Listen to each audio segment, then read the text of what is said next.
Saudações, minha gente, como é que vocês estão? Espero que vocês estejam todos muito bem. Estamos aqui mais uma vez para falar de história e o tema de hoje é esse aqui. Unificação nacional da Itália e da Alemanha. No século XIX, nem Itália nem Alemanha ainda eram países como nós conhecemos. Tanto Itália quanto Alemanha eram uma rede de pequenos países e cidades-estado independentes que foram influenciados pelo Congresso de Viena. E é durante o século XIX que um movimento ideologicamente nacionalista, burguês e popular ao mesmo tempo vai servir de base para a formação desses estados nacionais, desses novos países, dessas novas nações do continente europeu. O que vai ser um negócio muito importante, porque vai ter um impacto enorme para o equilíbrio de forças e para o desenvolvimento do capitalismo europeu nas décadas seguintes. Inclusive, a formação da Itália e da Alemanha vai ser um dos elementos mais importantes para o surgimento da Primeira Guerra Mundial no começo do século XX, uns 40 anos depois desse processo de unificação. Mas, enfim, para a gente começar a falar disso, eu quero fazer uma introdução conceitual teórica, que é muito importante, e que vai servir de base para a nossa discussão posterior sobre Itália e Alemanha especificamente. Que é a seguinte, vamos entender o que é o nacionalismo e, em especial, o que é o nacionalismo do século XIX. Acredito que todos nós saibamos que o nacionalismo é uma ideologia, ou seja, é um conjunto de ideias que serve de base para criar uma visão de mundo. Se essa visão de mundo, essa ideologia, ela é escravizadora ou libertadora, se ela é autônoma ou alienada, se ela é popular ou elitista, é outra discussão. Mas o nacionalismo é uma ideologia por quê? Porque idealiza uma realidade a partir de um sentimento de pertencimento à pátria e de amor a essa pátria, que passa a colocar, então, a noção de pertencimento à pátria como o elemento central da formação da identidade da sociedade. Ou seja, as pessoas dentro de um Estado nacional com uma força ideológica nacionalista muito grande, as pessoas têm como elemento central do seu reconhecimento, da compreensão de quem as pessoas são, a ideia de pertencer à pátria. E de, portanto, estar pronto a fazer sacrifícios e lutar por essa pátria. Essa ideia não é nova, ela começa a nascer na Europa lá por volta do século XIII, quando começa a formação dos países europeus modernos, a formação das monarquias nacionais. Eu lembro sempre que nas minhas aulas sobre esse assunto eu dou um exemplo sobre a formação do sentimento nacionalista, que é a historinha da Joana d'Arc na França. Durante a Guerra dos 100 Anos, franceses e ingleses estavam disputando territórios na Europa, especialmente uma região do norte da Europa chamada Flandres, que hoje não é nem Inglaterra nem França, hoje é um pedaço da Holanda e um pedaço da Bélgica. E essa disputa, essa Guerra dos 100 Anos, fez com que os ingleses começassem a se reconhecer como ingleses mesmo, começassem a sentir um orgulho de ser inglês e a reconhecer a importância de um Estado nacional, um governo centralizado, para defender os interesses da Inglaterra exatamente pelo ódio que tinham os franceses durante a guerra. E os franceses a mesma coisa, começam a reconhecer a importância de um governo centralizado e a necessidade de seguir uma liderança de um rei que centraliza o poder, que forma um Estado nacional, porque ser francês significa combater os malditos ingleses. Então, a história da Joana d'Arc é mais ou menos isso, né? Uma moça que teve coragem de desobedecer todas as regras sociais da época, de que as mulheres tinham uma função subalterna e submissa na sociedade, e ela se vestiu de homem, e ela se lançou no combate, virou uma importante líder militar da luta dos franceses pela defesa do seu país, pela defesa do seu reino, pela defesa do seu território contra os invasores ingleses.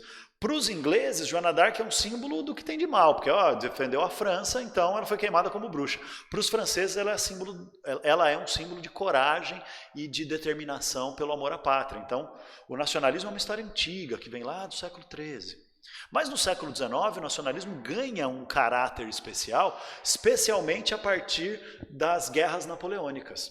Porque o Napoleão, ao mesmo tempo que ele ajuda a espalhar os princípios da Revolução Francesa, como liberalismo econômico, fim dos privilégios do clero e da nobreza e combate ao antigo regime, modernização, portanto, principalmente modernização industrial, O Napoleão também ajuda a espalhar o sentimento nacionalista, porque a cada região invadida, o Napoleão estimula o nacionalismo local para formar as chamadas repúblicas irmãs, ou seja, uma série de paisezinhos aliados da França, pequenos povos e nações formando seus países para se aliarem com a França e ajudarem a França a combater os inimigos da França, que eram também inimigos desses paisezinhos, manja? Então, quer dizer, o sentimento nacionalista na Bélgica, na Polônia, na Alemanha, na Itália, quem vai ajudar muito a formar ou a se desenvolver, vai ser esse momento do Napoleão espalhar essa ideologia nacionalista francesa como um elemento de identidade social em outras sociedades europeias também. Isso leva, então, a que, em determinado momento da história, os governos europeus e as burguesias europeias percebam que o nacionalismo pode ser uma ferramenta de estabilidade social e de controle social muito valiosa. Por quê? Do ponto de vista dos governos, o nacionalismo cria uma espécie de cimento de coesão social. Então as pessoas, ao invés de fazerem conflitos internos e revoltas contra o governo, lutando por melhorias ou transformações, inspiradas pelo nacionalismo, as pessoas vão ver não o governo como um problema, mas os governos estrangeiros como problema e os povos estrangeiros como inimigos. Então esse laço de identificação social em torno da ideia de pátria, apaga um pouco a percepção dos problemas internos. 2, gera uma coesão e uma estabilidade social em torno do governo que lidera a nação, se o governo souber fazer bom uso do discurso nacionalista. 3, prepara a sociedade para as guerras, conflitos e para os sacrifícios de aguentar a fome, a miséria, a desigualdade social ou o esforço de guerra em nome do bem da pátria, em nome da grandeza da nação. Para as burguesias, o nacionalismo também é muito útil. E ele é útil por quê? Porque ele acaba sendo um elemento de apagamento das diferenças sociais. Então, o trabalhador que engole a ideologia nacionalista de uma maneira muito efetiva e determinante, esse trabalhador, ele não vai ver no patrão um adversário, um inimigo, um obstáculo ao seu bem-estar. Ele não vai acreditar que ele é pobre, ele é mal pago, ele tem problemas por causa da exploração capitalista interna feita pelos próprios patrões franceses, pela burguesia. Ele vai pensar que o problema está nos países e povos inimigos da minha nação que sugam as riquezas da nossa nação e que criam obstáculos para o desenvolvimento da nossa pátria. Então esse sentimento nacionalista vai levar a uma certa recusa do diferente, uma recusa do estrangeiro que vai levar a uma homogeneização da mentalidade, uma padronização do pensamento, a um sentimento de pertencimento à coletividade que coloca patrões e empregados como um único povo. Então não tem luta de classe para quem é nacionalista. O que tem é o meu povo contra os inimigos do meu povo, que podem ser os inimigos internos, ou seja, aqueles que fazem agitação política, que combatem o governo da nação, que prejudicam o desenvolvimento da pátria com suas ideias de transformação profunda, que só vêm para atrapalhar e causar o caos, e os inimigos externos. Isso leva a racismo, xenofobia e tal, porque os inimigos externos são aqueles que ameaçam a prosperidade da pátria, que então os imigrantes não podem entrar, e nós temos que fazer guerra contra os outros países. Percebe? Então é um puta mecanismo de controle social e estabilização social e de mobilização da sociedade não para a luta política, não para a luta revolucionária, mas para um conservadorismo da defesa da pátria. Tudo bem? Isso é elevado ainda mais se a gente percebe o quê? Se a gente percebe que o pensamento nacionalista do final do século XIX, ele vem exatamente na mesma época que está se desenvolvendo uma mentalidade baseada no romantismo. Não no romantismo de, eu sou um homem romântico, eu faço poesias para as pessoas que eu amo. Não, é romantismo no sentido daquele movimento literário do romantismo, que é aquele lance da idealização da realidade, é aquele lance do heroísmo, do sacrifício, do herói romântico que se fode a história inteira, mas se redime e se dá bem no final. O vilão que só leva vantagem, é filho da puta que se dá bem o tempo inteiro, mas é ele que se fode no final para que o herói possa ser exaltado, manja? esse lance casa perfeitamente com o nacionalismo. O nacionalismo é uma ideologia romântica. Por quê? Porque ele também trabalha com essa noção de heroísmo. Então, eu me sacrificar e lutar pela pátria, ser um herói da pátria, ao invés de atrapalhar o país fazendo revolução para combater o capitalismo, eu fortaleço o capitalismo do meu país para que meu país seja forte diante dos outros. Então, eu sou um herói da pátria. Então, eu me sacrifico para ser o herói pelo bem da pátria. E o lance que é idealizado, né? Porque a pátria, ela não existe enquanto um elemento natural ou social imutável. A pátria é uma invenção histórica. É uma invenção histórica por quê? Porque nem sempre existiram países e pátrias. O Egito Antigo não era uma pátria, não era uma nação. O Egito Antigo era uma servidão coletiva ao faraó, que era um deus encarnado, era outra dinâmica de reconhecimento e pertencimento social. Essa ideia de reconhecimento e pertencimento social, idealizada na ideia de uma pátria unida pelo bem de todos, essa é uma ideia do século XIX, que vem junto com o romantismo, essa idealização. Porque aí, mano, se você tem uma idealização na cabeça, seja na historinha lá do romance romântico, da novela da Globo, seja com o sentimento de amor à pátria, você deixa de enxergar os problemas com clareza e você busca e apoia pessoas que prometem a pátria ideal. Isso é um puta mecanismo de controle social. Então é nesse momento que nós vamos ter o nascimento dos movimentos nacionalistas de unificação nacional na Itália e na Alemanha. Tudo bem? Dentro desse contexto. Beleza, minha gente? Dá uma olhadinha aqui então no esquema, que eu vou começar a apresentar para vocês a nossa grande amiga Itália. Olha só. A unificação italiana. Para começar a falar sobre a unificação italiana, eu quero que vocês olhem comigo esse mapa aqui, por favor. Deem uma olhada comigo, acompanhem aqui esse nosso mapa. Esse mapa apresenta o que era a Itália depois do Congresso de Viena. Você está observando? Olha só que interessante. O que hoje é a Itália era formado por um monte de territórios e regiõezinhas marcadas por diferentes cores aqui nesse mapa, tá vendo? Eram pequenos países e pequenos estados nacionais. O principal deles era esse aqui no norte, o Piemonte, Sardenha. A ilha da Sardenha e as terras do Piemonte. Piemonte é a região da Itália mais rica, mais industrializada, onde fica a cidade de Turim, por exemplo, próximas aos Alpes suíços, por isso Piemonte, é Piedmonte, no pé do morro, no pé da montanha. Essa região vai receber a Savoia e Nice da França, depois a França vai recuperar, mas naquela época lá do Napoleão III, do Luiz Bonaparte, que a gente já discutiu em outra videoaula. Onde fica Turim, a mais industrializada cidade italiana, inclusive a Fiat, a principal fábrica de automóveis da Itália, que é dona da própria Fiat, mas é dona da Ferrari também, por exemplo. A Fiat significa Fábrica Italiana de Automóveis Turim. Fiat, Fábrica Italiana de Automóveis Turim. Gênova, uma das maiores cidades comerciais italianas de todos os tempos, desde a época lá do feudalismo, lembra? Gênova e Veneza, as principais cidades italianas e tal.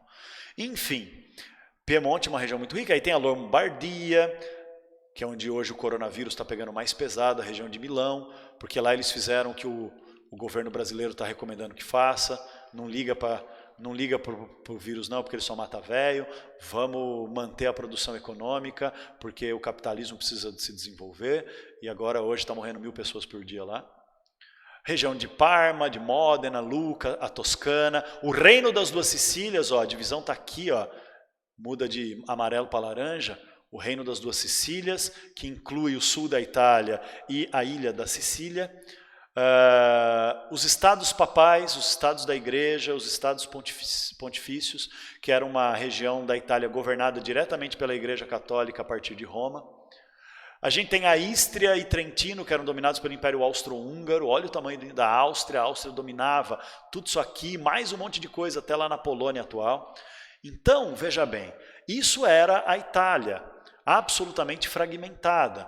Mas nessa Itália, desde o começo do século XIX, sob influência do Napoleão, começa a nascer um movimento chamado de carbonários. Olha aqui, os carbonários italianos. É a galera que defendia o nacionalismo italiano popular para tornar a Itália o ressurgimento. O que é o ressurgimento? É a ideia de um ressurgir de uma Itália grandiosa a partir da unificação da Itália, para que a Itália tivesse chance de retomar a grandeza perdida desde a época que o Império Romano acabou. Nunca mais teve uma Itália sendo potência de porcaria nenhuma na Europa, porque a Itália ou foi dominada por outros povos e outros impérios, ou foi fragmentada, como a gente vê depois do Congresso de Viena, influenciada principalmente pela Áustria. Então, nesse cenário, o ressurgimento é essa ideia de ressurgir uma Itália unificada que pudesse ser uma potência. O Maquiavel já defendia isso lá no século XV e XVI, né? Você lembra? Quando ele escreveu O Príncipe, aquela sua grande obra sobre o absolutismo, na verdade o que ele queria era uma Itália unificada como uma monarquia absolutista para poder desenvolver a Itália, grandes navegações e competir com as potências que estavam fazendo a expansão ultramarina como Portugal e Espanha, né? Não deu certo, a Itália continuou fragmentada ou dominada pelo Sacro Império Romano Germânico e depois que o Sacro Império acabou, pela Áustria. Algumas regiões, claro. Então, esse foi o primeiro movimento, os carbonários. Deu certo? Não, não deu certo. Acabou sendo perseguido. Inclusive, para quem se lembra, um grande líder dessa luta nacionalista na Itália era um tiozinho chamado Giuseppe Garibaldi, que teve que fugir da Itália e veio se esconder aqui no Brasil, como imigrante. Aqui no Brasil ele se envolveu na Revolução Farroupilha do período regencial brasileiro, entre 1835 e 1845. Aí, depois da Farroupilha, ele volta para a Itália e vai ser de novo um líder do movimento de unificação da Itália. Então, depois que um tempo passa, né, que esse movimento dos carbonários fracassa, nós vamos ver surgir na segunda metade do século XIX 2 movimentos de unificação da Itália. Um no norte, liderado pelo rei do Piemonte Sardenha, chamado Vítor Emanuel II,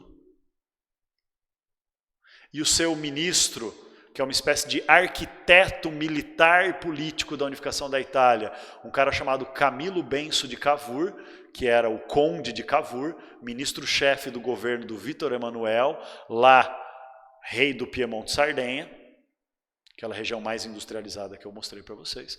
Esses caras queriam que a Itália se unificasse como um reino da Itália, ou seja, como uma monarquia, para o Vítor Emanuel virar o primeiro rei da Itália unificada. A ideia desses caras do norte era essa aqui, ó. Unificar a Itália para fortalecer a industrialização do norte, ou seja, que a Itália fosse fonte de mão de obra, matéria-prima, recursos naturais, riquezas, mercado consumidor e expansão econômico-industrial para fortalecer... Ouviu essa moto? Que coisa boa? Para fortalecer o reino do Piemonte Sardenha e fortalecer a industrialização do norte da Itália. Tanto da Toscana como do Piemonte Sardenha.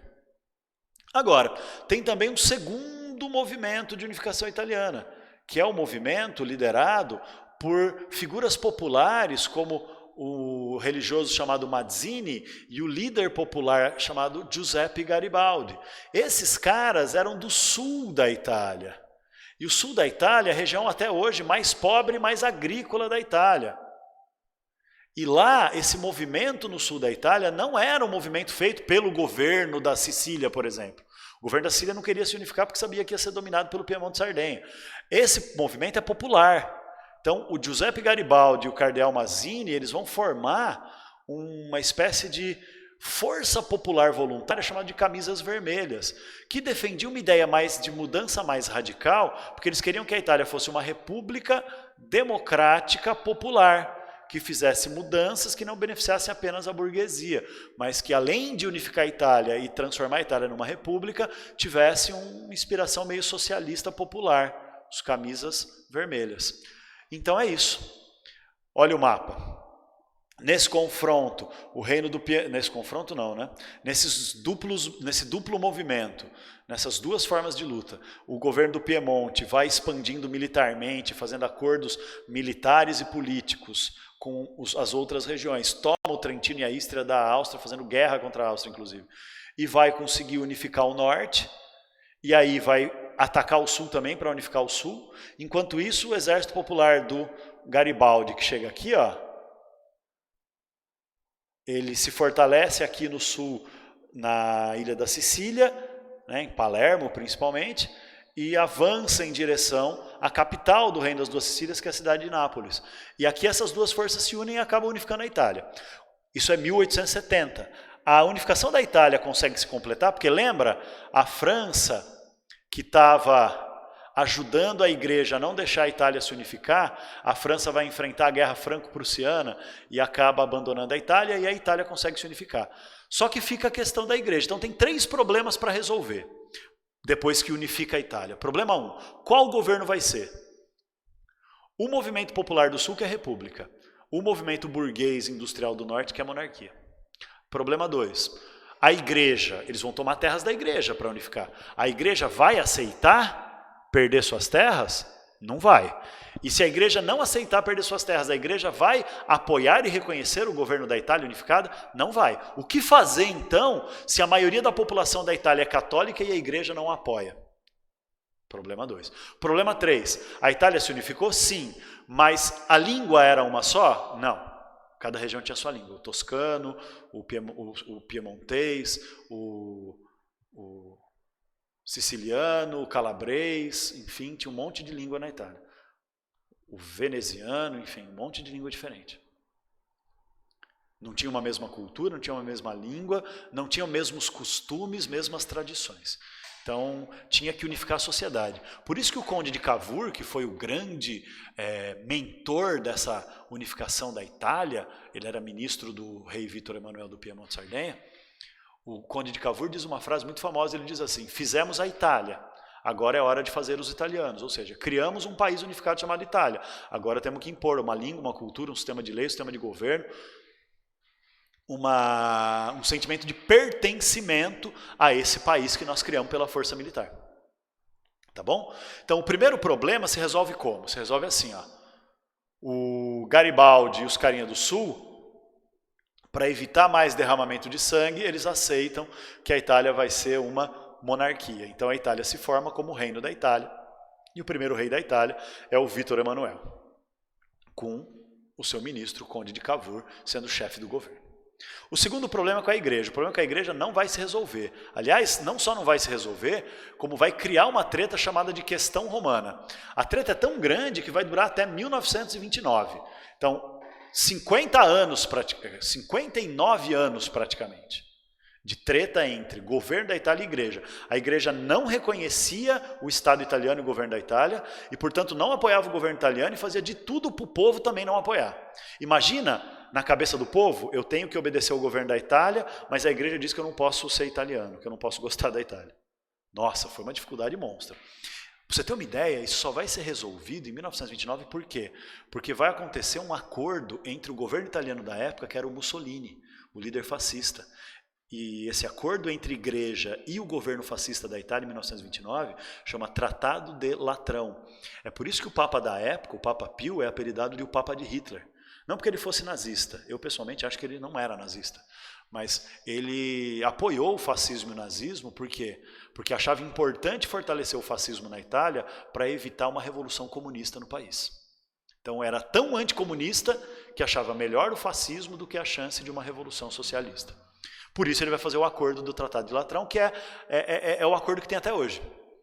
A igreja aceita a existência da Itália, a legitimidade do governo italiano e do Estado italiano, em troca a Itália dá autonomia para a igreja no Vaticano, que é um bairro de Roma onde fica a sede da igreja, e a igreja pode funcionar como um país independente dentro de Roma, lá no Vaticano.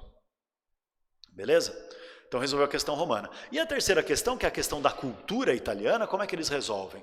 Eles resolvem do jeito mais repressivo possível, ou seja, o governo do Piemonte Sardenha transfere a capital da Itália para Roma, porque Roma simbolicamente sempre foi o centro da Itália, desde a época do Império Romano.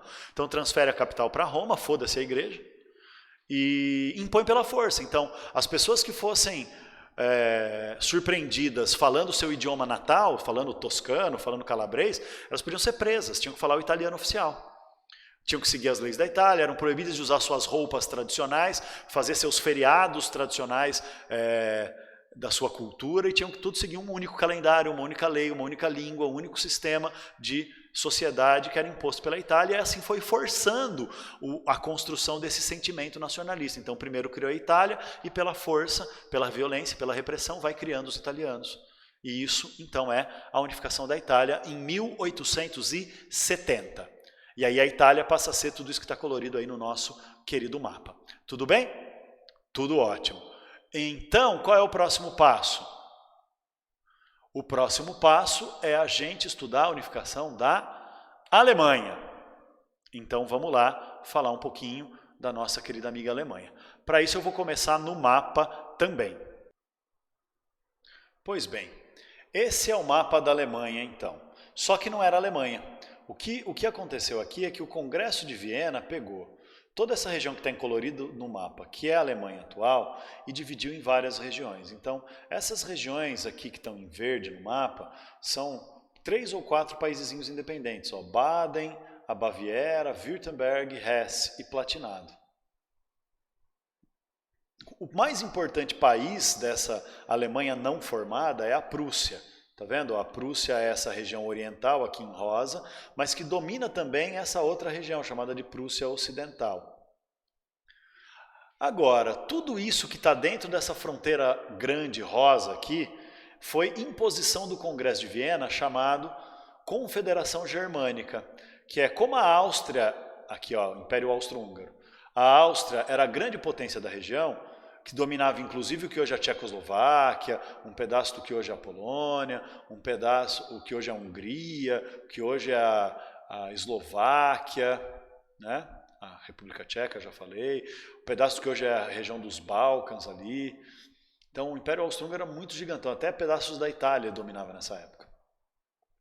E o Império Austro-Húngaro não queria que a Prússia se tornasse a maior potência da região. Então, para manter a Prússia fraca, o Império Austro-Húngaro forçou que o Congresso de Viena criasse a Confederação Germânica, porque assim, essa regiãozinha que tem amarelo aqui, separando a Prússia em 2 partes, ficava sob domínio austríaco. E essa parte roxa sob domínio dinamarquês. Então não formava uma Alemanha e uma Prússia unificada. Entendeu? Essa é a jogada, então, para manter essa região dividida, para que a Rússia, que está aqui, e o Império Austro-Húngaro, que está aqui, continuassem sendo as maiores potências, limitando as chances de desenvolvimento da Prússia. É isso. Mas aí o que vai acontecer? Olha só o que vai acontecer. Vai acontecer que a Prússia já é cada vez mais industrializada, e vai querer liderar a Confederação Germânica como um todo, que era liderada pela Áustria. Oficialmente, a Prússia também era um estado vassalo da Áustria, ou seja, uma região da Europa que era dependente da Áustria. Só que a Áustria era um grande império, mas não era um país fortemente industrial. A Prússia era um país fortemente industrial, mas que tinha uma limitação de desenvolvimento muito forte porque estava na sombra da Áustria. Então o que a Prússia vai querer fazer? Se livrar da sombra da Áustria. Então para isso, em 1834, para poder se desenvolver mais fortemente e de modo mais livre, a Prússia vai tentar criar o Zollverein. Zollverein significa união aduaneira. Não ajudou ainda? União alfandegária, não ajudou ainda? Significa fazer todos os paisezinhos da Confederação Germânica funcionarem como se fossem uma mesma economia, não tendo que pagar imposto de comércio entre uma região e outra dentro da Confederação Germânica. A aduana ou alfândega é a autoridade que fiscaliza comércio externo. Então, união aduaneira significa que os países da Confederação Germânica iam poder fazer comércio livre entre si, sem impostos e regras de comércio externo. Era como se fosse uma única economia. Sem participação da Áustria, porque era a Prússia tentando aumentar sua indústria, né? Para os paisezinhos da Confederação Germânica comprarem produtos industriais austríacos e a Áustria, comprarem produtos industriais prussianos e a Prússia poder vender então seus produtos industriais e comprar matérias-primas dessas regiões, minérios principalmente, para desenvolver a industrialização da Prússia.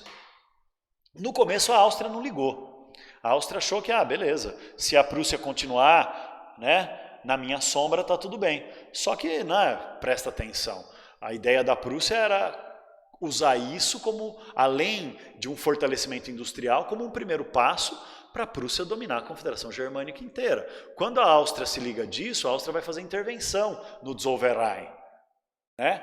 Ou seja, a Áustria, em determinado momento, alguns anos depois, vai reagir. E essa reação austríaca vai levar a um recuo da Prússia. Para não entrar em guerra contra a Áustria, porque a Prússia achava que ia perder, a Prússia recuou, desistiu do Zollverein, desistiu da União Aduaneira e acabou aceitando que continuasse tudo como estava. 30 anos se passam e a Prússia vai se industrializando, se industrializando, se industrializando, se industrializando, se fortalecendo, se fortalecendo, se fortalecendo, se fortalecendo, se militarizando, militarizando, militarizando, militarizando, até que um rei da Prússia, Kaiser, chamado Guilherme I, ele tinha como seu ministro-chefe um cara chamado Otto von Bismarck. E o Bismarck era para a Prússia mais ou menos o que o conde de Cavour era para o cara lá da Itália, para o Vítor Emanuel. Além de ministro-chefe, o Bismarck foi o grande arquiteto, o grande planejador da unificação da Alemanha. E aí, o primeiro passo que o Bismarck deu foi o seguinte, ele percebeu que enquanto a Prússia tivesse duas elites que estavam brigando entre si, uma elite industrial, que eu estou chamando aqui de alta burguesia, e uma elite agrícola, nobre, que eu estou chamando aqui de Junkers, os Junkers, essa separação, essa divisão da elite, da elite prussiana, essa separação da elite prussiana em dois grupos brigando pelo poder, enfraqueceria a Prússia e não permitiria que a Prússia ficasse mais forte que a Áustria. Então o que o Bismarck vai propor? Uma aliança. Ele vai ser o arquiteto dessa aliança, em que a nobreza de senhores de terra vai se aliar com a burguesia para fornecer recursos naturais, matérias-primas, alimentos para o desenvolvimento urbano e industrial, e a alta burguesia vai se unir com a nobreza para governar, junto com o imperador Otto von Bismarck, governar a Prússia, para formar uma Alemanha unificada. Por isso que lá na Alemanha tem uma frase também famosa do Otto von Bismarck, lá na Itália era, primeiro fizemos a Itália, agora temos que fazer os italianos. Na Alemanha a frase é assim, não foi a Prússia que se fundiu na Alemanha, foi a Alemanha que se fundiu na Prússia.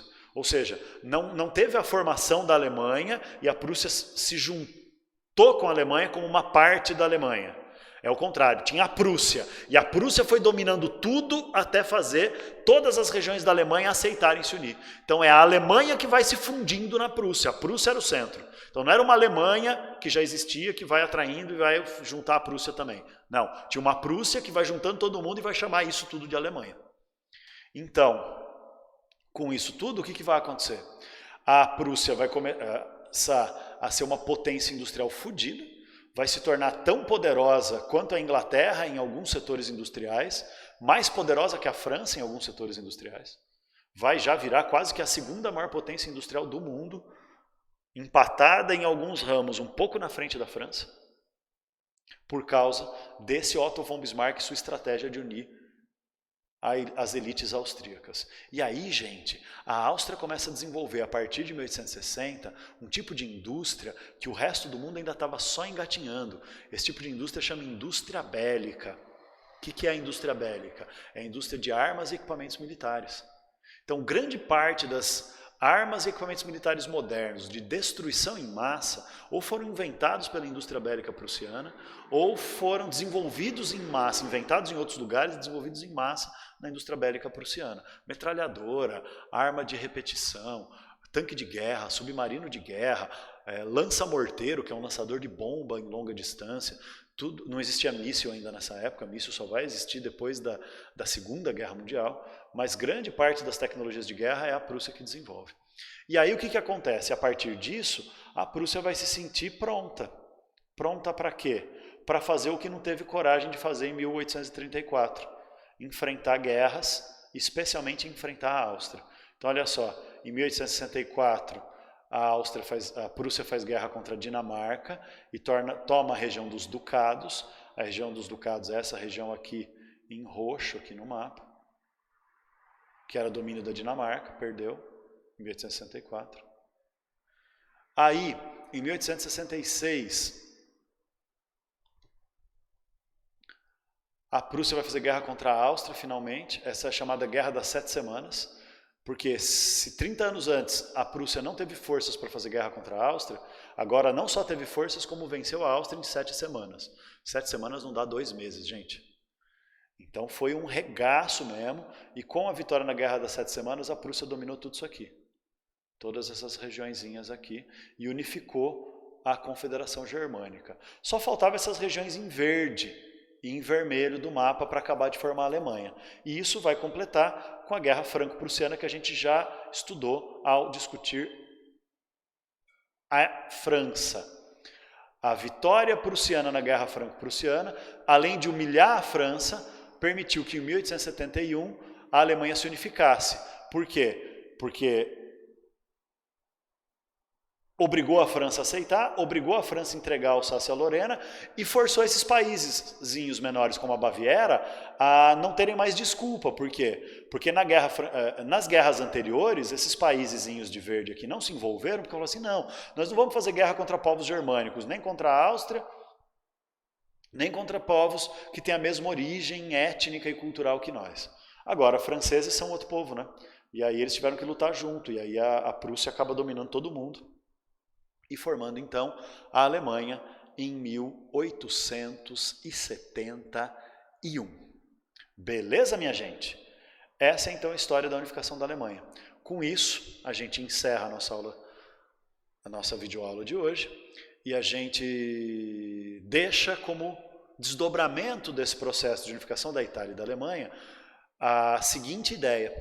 A formação da Itália e da Alemanha significa a formação de dois grandes países que antes não existiam e passam a existir no final do século XIX. Esses grandes países são industrializados e são importantes potências recém-nascidas, que vão querer território, vão querer mercado consumidor, vão querer colônias e vão querer disputar hegemonia, disputar o domínio capitalista sobre a Europa com as potências mais antigas, como Inglaterra e França. Dessas disputas, vamos ter vários desdobramentos. O principal deles, a Primeira Guerra Mundial, que é um assunto que a gente vai discutir brevemente. Beleza, senhoras e senhores? Muito obrigado pela paciência e pela atenção de vocês. A gente se encontra logo menos na próxima videoaula desse nosso Corona World. E até a próxima. Beijão.